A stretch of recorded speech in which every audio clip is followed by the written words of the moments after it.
Most people who say the Bible and Jesus aren't real have never left home to check. I'm standing where it happened. There are numerous discoveries that show the Bible isn't simply mythology. It is deeply rooted in real history.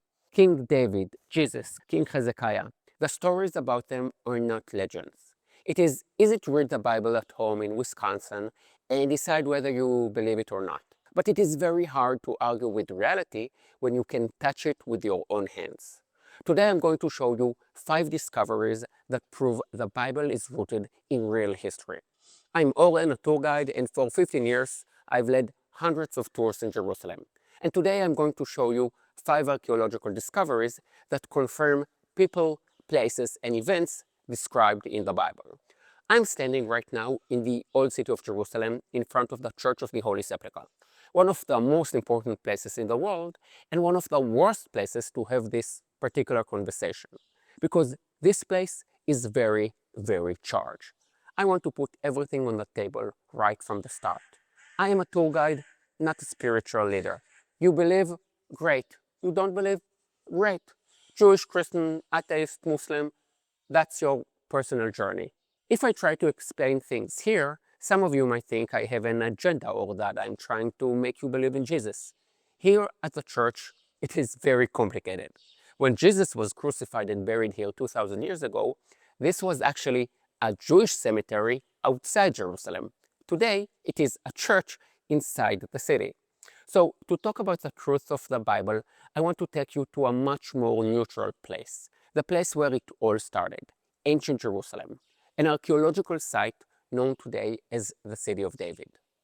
As we are going to the City of David, make sure to hit that subscribe button below and click the bell so you never miss my next video. The number of my new subscribers dropped by 97% compared to last year. It's embarrassing. I don't know why. My content only got better. But enough about me, back to Jerusalem. To reach the City of David, you have to step outside the walls of the old city. And that itself is interesting. The ancient city is actually outside the old city. And because this site sat outside the main walls for so long, there wasn't any massive building on top of it. And since excavations began here in the 19th century, they have uncovered an astonishing amount of evidence connecting archaeology with biblical history. I want to start with a piece of evidence that you don't just look at, you actually walk right through it. Let's call this first proof King Hezekiah and the avocado. In the book of Kings, 2 Kings chapter 20, verse 20, it says, "As for the other events of Hezekiah's reign, all his achievements and how he made the pool and a tunnel by which he brought water into the city." The Bible says that King Hezekiah, who ruled Jerusalem in the 8th century BC, carved out a tunnel to bring water into the city. Just one short sentence, a very specific historical claim. So let's understand why the water was outside the city and why he needed to bring it in. Jerusalem's ancient water source is the Gihon spring. Like most springs, it is not at the top of the mountain. It is down on the slope. The city itself was built at the top of the hill for security, but most of the water was needed down below to water the fields. For centuries, that's how it worked. The walled city was on top, and the spring down below had a guard tower over it. But during Hezekiah's time, a massive danger came from the north. Sennacherib, the king of Assyria, started a huge campaign to conquer the region. Knowing a siege was coming, Hezekiah decided to secure the water. By this time, the city is grown, and on the other side of the hill, there was a low point inside the city walls that was actually lower than the spring itself. That's when he started the massive project the Bible tells us about, digging a tunnel through solid rock to guide the water from the spring straight into a pool inside the city. And today, 2,700 years later, you can walk through that tunnel. A tunnel that is written about in the Bible. That is genuinely insane. And one thing makes this story even more insane. I called it King Hezekiah and the avocado because when I cut an avocado, down the middle, I can never cut straight and meet exactly where I started. This tunnel is 530 meters long, about 1,500 feet, and the workers started digging from both ends and met in the middle. How did they do it? We honestly don't fully know. It is unbelievable. From the tunnel, we move to the second proof. When people debate whether the Bible is real, they always go straight to the famous names.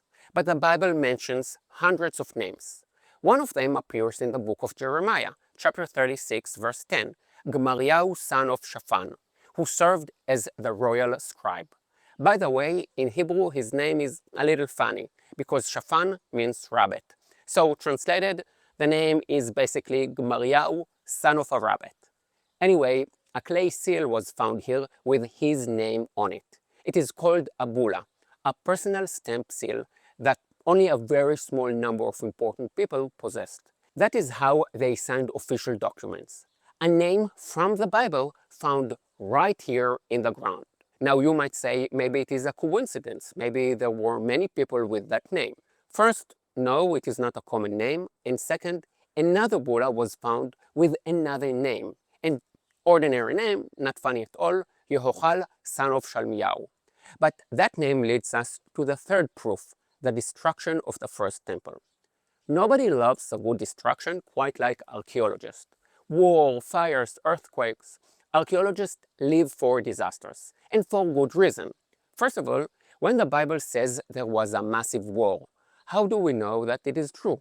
The great thing about wars is that they have two sides. Israel is located right between the superpower empires of the ancient world, Egypt, Babylon, Assyria, and Persia. If there is a massive war, there is a good chance that the other side wrote about it too. In fact, the first time the name Israel is ever mentioned outside the Bible is on an Egyptian victory stone from the 13th century BC. There are so many wars in the Bible where we find matching inscriptions written by the enemy. Second, when people know a war or a siege is coming and they feel unsafe, what do? They hide their most valuable belongings, hoping to come back for them after the war. If they don't make it back, those treasures stay hidden until archaeologists dig them up. And where do they find them? Usually under a layer of burnt ash. When a city changes slowly over generations, it is hard for archaeologists to pinpoint dates. But when a city is burned down in a war, it leaves a very clear layer of black ash. And that is exactly what happened to Yehochal, son of Shalmiyahu. According to the Bible, Yehochal was an advisor to the king who argued that the prophet Jeremiah should be locked up because Jeremiah kept warning everyone that Jerusalem was going to be destroyed. And where did they find Yehuchal's bulla? Buried in the thick layer of ash left behind when the Babylonians burned Jerusalem in 586 BC. It is absolutely incredible. The Bible tells us about a royal advisor who wanted to lock up a prophet for saying the city would burn. And we find his exact seal buried in the ash of that very fire. I just mentioned two names from the Bible that were verified by archaeology. But today we know of more than 50 historical figures mentioned in the Bible whose existence has been proven. Maybe I will make a video dedicated to all of those names. But for now, let's move to our fourth proof and one of the biggest names of all. The name mentioned in the Hebrew Bible more than any other, King David. Now, King David's name wasn't found on a stone here. A famous inscription with his name was found up north at Tel Dan. But right here in Jerusalem, many archaeologists believe this may be the palace of King David. Now, let's be completely accurate here. Can we know with 100% certainty that this was King David's exact palace? We haven't found a welcome mat that says, "Welcome to David's house." But here is what we do know. Right in the center of the ancient city, there is a massive, impressive structure with walls several meters thick. The pottery pieces found here date right back to the 10th century BC, which is exactly the time of King David. The Bible tells us that cedar wood was brought from Lebanon to build his palace. And what did archaeologists find here? Wood from Lebanon and beautiful stone pillar tops that were only used for royal palaces back then. So can I say for sure it belonged to David? No, but we can say with very high certainty that if it wasn't David's, it belonged to his son or his grandsons. Let's finish with our fifth and final spot, the Pool of Siloam. For generations, people thought biblical Jerusalem was located exactly where the modern old city stands today. But when you read the Bible with that layout in mind, the geography doesn't make sense. But once ancient Jerusalem was discovered just 160 years ago, everything started clicking into place. Another major site mentioned in the Bible that was discovered just 20 years ago is the Pool of Siloam, and it was found completely by accident. In 2004, city workers were doing routine sewage repairs underneath the city of David. Their tools hit something solid, massive stone steps. They immediately stopped and called the archaeologists. What they uncovered was the Pool of Siloam, a huge public pool dating back to the 1st century BC, exactly where the Bible said it should be. And this discovery happened just 20 years ago.